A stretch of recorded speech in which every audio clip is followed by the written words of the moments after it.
Good morning, dear children. I hope all of you doing great again as usual, right? And glad to see show all of you here today. Today we are going to study the remaining topics of the tense, the past tense and the future tense, right? We will study one by one. Clear? And these are the most common and frequently asked question, right? From here. यहाँ से बहुत ज़्यादा questions पूछे जाते हैं. So you will have to listen very carefully my words and watch also, right?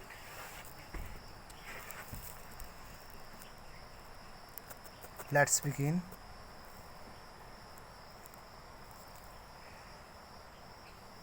The past tense. Clear?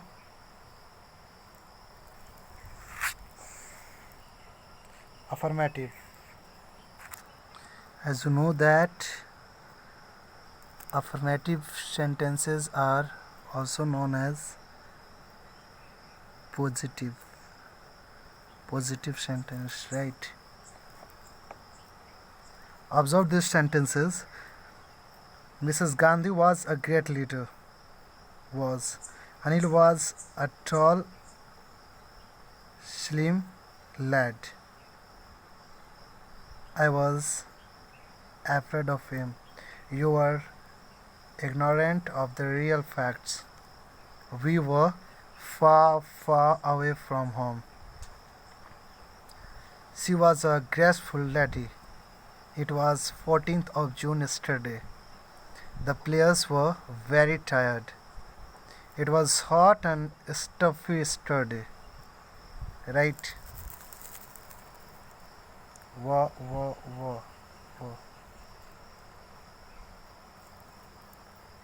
There are only two helping verbs are used in all the sentences, right? यहाँ से देखो was and were, दो ही helping verb इसमें use किए गए हैं, या was और नहीं तो यानी was और were, ये दो जो हेल्पिंग वर्ब हैं ये मोस्ट कॉमन हेल्पिंग वर्ब है द पास्ट टेंस के, right? All these sentences are in past tense. They have the verbs was and were, two forms of the verb we in the past tense. Remember that, was and were, right?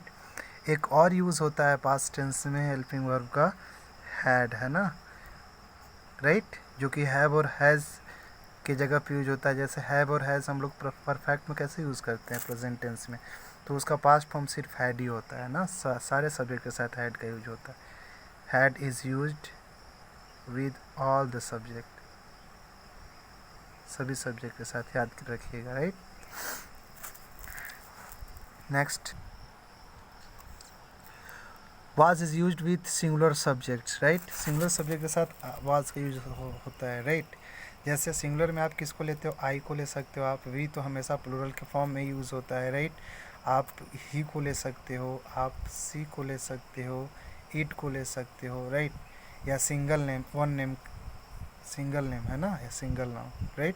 आप plural subject में किसको ले सकते हो, ये तो singular का रहा. प्लूरल सब्जेक्ट में आप वी, यू, दे, राइट? या मोर देन वन नेम, मोर नेम्स बोले तो एक से ज़्यादा नाम, एक से ज़्यादा नाम हो तो प्लूरल होगा ना, और एक सिंगल नेम हो तो वो सिंगुलर में आएगा, राइट? तो ये सारे जो आई, ही, सी, इट, सिंगल नेम, ये सारे के साथ किसका यूज़ होगा, वाज का यूज़ होगा. And were is used with all plural subjects, right? सभी प्लूरल सब्जेक्ट के साथ वर का यूज़ होता है. इस चीज़ को आप नोट डाउन कर लीजिएगा अपने माइंड में, right? Next, negative. To make negative sentences in the past tense, not is inserted after the verb was and were. जैसे is, am, are. Present tense में कैसे हम लोग is, am, are के बाद नॉट का यूज़ करते थे, तो यहाँ भी वैसा ही होगा. was और were हेल्पिंग वर्ब के बाद नॉट का यूज़ किया जाएगा, सेम चीज़, राइट? जैसे सी was not, अगर was से पहले नॉट का यूज़ करेंगे तो सेंटेंसेस रॉन्ग हो जाएंगे, राइट। यहाँ पे वाज के बाद नॉट का यूज़ हुआ, I was not afraid of him, you are not ignorant of the real facts, the players were not very tired. ये वाज नॉट को आप वजंट भी लिख सकते हो, राइट, शॉर्ट फॉर्म में। क्लियर, समझ रहे हो ना? Well done. कोई भी डाउट होगा, if you feel any doubt then of course you can ask me question, right. तो ये था हमारा negative sentence. Next, interrogative sentences. To make interrogative sentences the verb was and or were is transferred to the beginning of the sentence, that is, it is placed before the subject. The full stop at the end is changed into a question mark. as यहाँ as का मतलब आप for example मान सकते हो, such as मान सकते हो, है ना। First, was she a graceful lady. आप याद करो प्रेजेंट टेंस के इंटरोगेटिव सेंटेंस में हम लोग इज, एम, आर का यूज़ कहाँ करते थे? सब्जेक्ट से पहले। यहाँ पे सब्जेक्ट कौन है? सी इज अ सब्जेक्ट, यहाँ पे I is subject, you is a subject, the players subject, है ना। ये सारे सब्जेक्ट के पहले हेल्पिंग वर्ब। हेल्पिंग वर्ब इसमें कौन है? वाज और वर है ना, पास्ट टेंस में हेल्पिंग वर्ब। तो ये वाज और वर का यूज़ जो है पहले होगी, राइट। अगर हैड रहता तो हैड का यूज़ पहले हो जाता। यानी मोस्टली सेंटेंसेस में हम लोग क्या करते हैं कि हेल्पिंग वर्ब को पहले लगा कर ही इंट्रोगेटिव बनाते हैं, राइट। किससे पहले? सब्जेक्ट से पहले, before the subject. Clear? To make interrogative sentences the helping verb is transferred to the beginning of the sentence. Clear? Well done. Next, negative plus interrogative sentences. To make negative interrogative sentences, not is inserted after the verb was or were, and then the verb is transferred to the beginning of the sentence. इसमें क्या होता है कि was और were के बाद हम लोग not का यूज़ करते हैं, बट यदि वाजंट और वारंट लिखना है आप वाजंट पहले यूज़ कर सकते हो, लेकिन जब आपको नॉट लगाना है तो सी के बाद यहाँ नोट का यूज़ होगा। Was she not a graceful lady. और मैं आपको बताया था कि क्वेश्चन पूछने का एक मेथड होना चाहिए, आपके साउंड में वो चीज़ दिखना चाहिए कि आप क्वेश्चन पूछ रहे हो, है ना। जैसे यहाँ पे क्या बोलेंगे? Was I afraid of him, ऐसे नहीं, was I afraid of him, ये थोड़ा ऑड लगेगा, है ना। Clear? Were you ignorant of the real facts? Were the players very tired? हाँ, क्या खिलाड़ी थक चुके थे? सॉरी, क्या खिलाड़ी थके थे? समझ में आ रहा है ना? वेल, चलिए अब ये सब सेंटेंस, कुछ सेंटेंस हैं उसमें, उसको ऑब्जर्व कीजिए, right.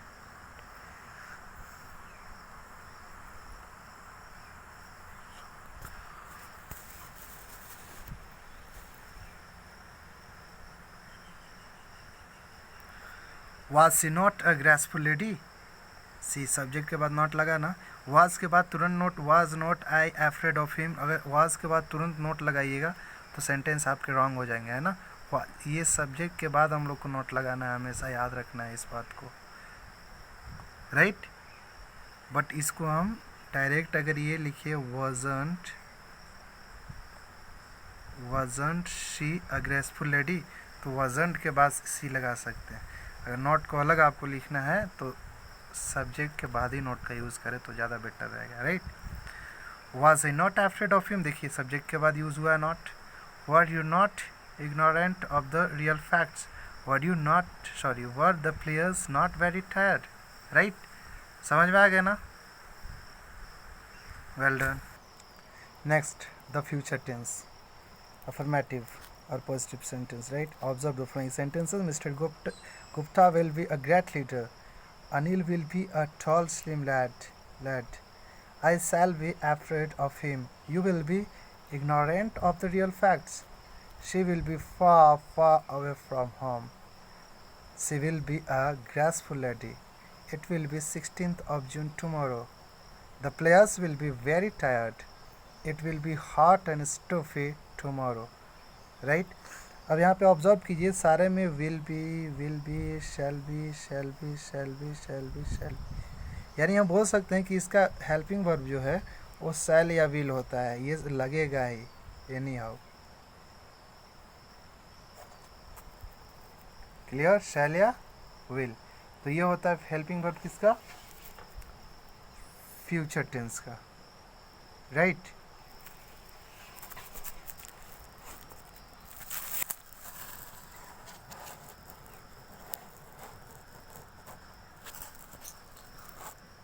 All these sentences are in future tense. They have the verbs shall be, will be used in them, and these verbs are the future form of the verb be. Remember that. Shall plus first person of the verb is used I and we. अब देखिए shall का use जो होता है वो किसके साथ generally होता है, आई और वी के साथ। याद रखिएगा, आई और वी सब्जेक्ट के साथ जनरली शैल का यूज़ किया जाता है। बाकी जो रिमेंस आपके ऑल अदर्स जो सब्जेक्ट्स बच गए उसके साथ विल रहेगा। First person of the first form of the verb is used with all other subjects, right. यानी विल का जो यूज़ होगा वो बाकी ऑल अदर सब्जेक्ट में किसको छोड़ करके, आई और वी को छोड़ करके, यानी फर्स्ट फॉर्म जो है उसको छोड़ करके बाकी आपके सेकेंड पर्सन और थर्ड पर्सन में जितने सारे सब्जेक्ट्स आते हैं, सिंगल नेम या more than one name means plural names, ये सारे सब्जेक्ट के साथ आपका यूज़ सिर्फ विल का ही होगा। क्लियर ना, एनी डाउट। सेल का यूज़ आई बी के साथ, बाकी अदर सब्जेक्ट के साथ use will. Clear, any doubt. यानी मैं पूछूँ यू के साथ, with you will, with he will, she will, it will, one name will, more than one names will, I shall, we shall, यानी आई और वी दोनों के साथ shall, बाकी अदर सब्जेक्ट के साथ will। क्लियर है, समझिए ना अच्छे से।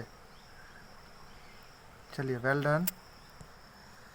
Next, negative sentence. अब देखिए निगेटिव सेंटेंस में क्या करते हैं, जो वही सेम चीज़ है सब जगह। इसका हेल्पिंग वर्ब क्या है, विल और सेल है। विल और सेल के बाद नॉट लगा है ना, देखिए तो यहाँ विल सेल के बाद not, not not not not. She will not को वांट भी बोलते हैं ना, और शैल नॉट को शांट। यहाँ पे सी want be a graceful lady भी लिख सकते हैं, राइट। लेकिन रिटन फॉर्म में आप फुल लिखिए तो ही ज़्यादा बेटर रहेगा, है ना। बोलने में आप शॉर्ट फॉर्म का यूज़ कर सकते हो कन्वर्सेशन में, राइट। तो यहाँ पे सब्जेक्ट के बाद नॉट का यूज़ है ना। To make negative sentences in the future tense, not is inserted after will और शैल। कब इस नोट को इंसर्ट किया जाता है, विल और शैल के बाद। She will not be a graceful lady, ठीक है। देखिए बी से पहले नॉट लगा है ना, और just after the helping verb, right. यानी हेल्पिंग वर्ब्स के जस्ट बाद लगा है यहाँ पे, देखो विल के बाद नॉट, प्लेयर के बाद विल, विल के बाद नॉट, ठीक है। Clear, any doubt. चलिए, well done.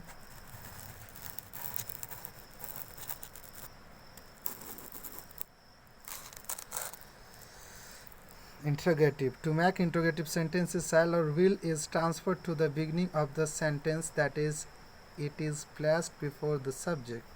The full stop at the end is changed into question mark, right? अब इसमें आप इंट्रोगेटिव में जानते ही हो, फुल स्टॉप के जगह पे किसका यूज़ किया जाता है, इंट्रोगेटिव और क्वेश्चन मार्क का। देख रहे हो ना यहाँ पे सारे में यूज़ हुआ। और इसमें भी सेम वही करना है जैसे हम लोगों ने प्रेजेंट में और पास्ट में किया। क्या करना है, इंट्रोगेटिव में शैल और विल का यूज़ सब्जेक्ट से पहले कर देना। इसमें सब्जेक्ट आई से पहले क्या लगा दिया, विल, तो क्या हो गया ये इंट्रोगेटिव सेंटेंस। इंट्रोगेटिव सेंटेंस के एंड में किसका यूज़ होता है, फुल स्टॉप का। फुल स्टॉप का यूज़ होता है नहीं है, क्वेश्चन मार्क, या फिर इसको इंट्रोगेशन मार्क भी बोलते हैं, राइट ना। तो क्वेश्चन मार्क का यूज़ होता है इसमें। Any doubt, no doubt. Last में फुल स्टॉप या question mark, right. Shall I be afraid of him, will she be a graceful lady. Helping verb कहाँ लगा देंगे, सब्जेक्ट से पहले। देख रहे हो ना, ये सारे हेल्पिंग वर्ब, ये जो आप देख रहे हो कहाँ लगाया भाई, सब्जेक्ट से पहले। सब्जेक्ट इसमें कौन है, सी, इसमें आई, थर्ड में you, in fourth the players, subject से पहले लगा। क्लियर? Well done. चलिए ये लास्ट है topic, negative and interrogative sentences. Right. To make negative interrogative sentences, not is inserted after will or shall, and then will or shall is transferred to the beginning of the sentence. Right. यानी will और shall के बाद हम लोग note लगाते हैं ना। will सबसे पहले will shall यानी हेल्पिंग वर्ब लगा लेते हैं, उसके बाद सब्जेक्ट, उसके बाद नोट। ये जनरल सारे में इंट्रोगेटिव निगेटिव जितने भी आपके प्रेजेंट के हो, पास्ट के हो या फ्यूचर के हो, पहले हम लोग क्या लगाते हैं, हेल्पिंग वर्ब पहले लगा लेते हैं, उसके बाद फिर सब्जेक्ट, फिर नॉट लगाते हैं। Helping verb subject not, helping verb subject not, shall I not, helping verb subject not, will you not, helping verb subject not, will the players not, helping verb subject और not. Clear? Any doubt? Grammar is so easy if you understand very clearly, right? अच्छे से आप समझोगे तो ये बहुत ज़्यादा easy है ना। You can study very well, but firstly you should have to observe, right, the rules of the grammar. Finally note down your homework. This is your work of the day. Exercises: recognize and tell the tense of each sentence. Right? First, all of you are honest persons. Right? आपको क्या लिखने हैं, ये present है, past है या future है। आप देखो तो यहाँ पे हेल्पिंग वर्ब से आप रिकॉग्नाइज कर सकते हो। यहाँ देखो ये आर है ना, तो आर किस में यूज़ होता है, प्रेजेंट में। तो यहाँ पे डैश थे कि हम क्या लिख देंगे, present tense. Right? Raju was का यूज़ किस में होता है, पास्ट टेंस। तो यहाँ पे क्या लिख देंगे, पास्ट टेंस। इस तरह से आपको सारे जो सेंटेंसेस हैं उसको नोट डाउन करके अपने नोटबुक में, ठीक है, जो नोट्स कॉपी आपका है उसमें, और उसके बाद you will have to send on my personal WhatsApp number 9693545170। Once again listen, 9693545170।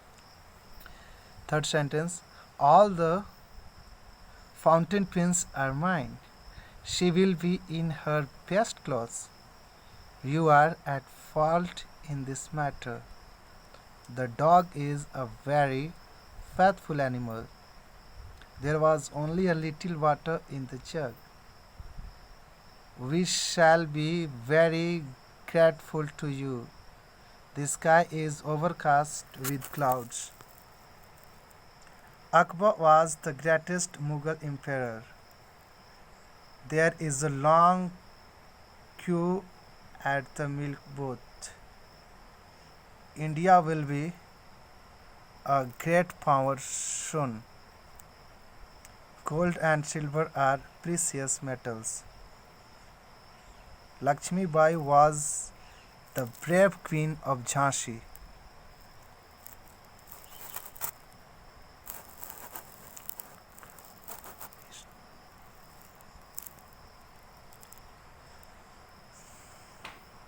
Several maps are there on the walls. What date will it be tomorrow? What weight is this big box? Ladies will be in their best clothes. The sheen of the rising sun is very charming. Right? Note down your work.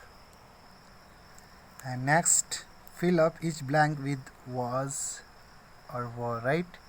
The wooden bridge, blank space, weak and narrow.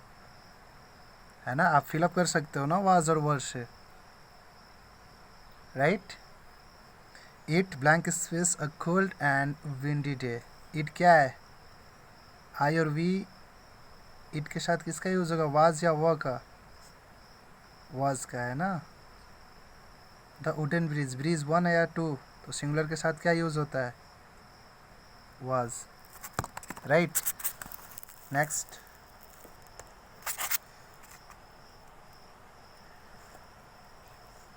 Third, Columbus blank space a famous sailor. She blank space by far the prettiest prettiest girl. He blank space a first rat layer. I blank space all alone in dense forest. I there blank space a large number of frogs in the tank. They blank space not at all in the wrong. We blank space falsely accused of theft. My elder brother blank space a major in the army. Right. Her father blank space a heavy drunkard. Your mother blank space a god wearing lady. Next, fill up each blank with will be or shall be, right? We blank space at the station at the time. You blank space in trouble if you do so. He blank space an expert mechanic one day. I blank space the best student in my class. She blank space a very successful wife. It blank space an unworthy step on my part. Dilip's manners blank space liked by everyone. Cat blank space in her husband's house on Sunday. There blank space a little sugar in the tin. The bride blank space in her best clothes tomorrow. See blank space in the fault at dusk. Illa blank space a very capable teacher indeed. Right? So these are your homework of the day, and I hope you have understood all the topics. Right? Thank you so much. Have a nice day, dear children.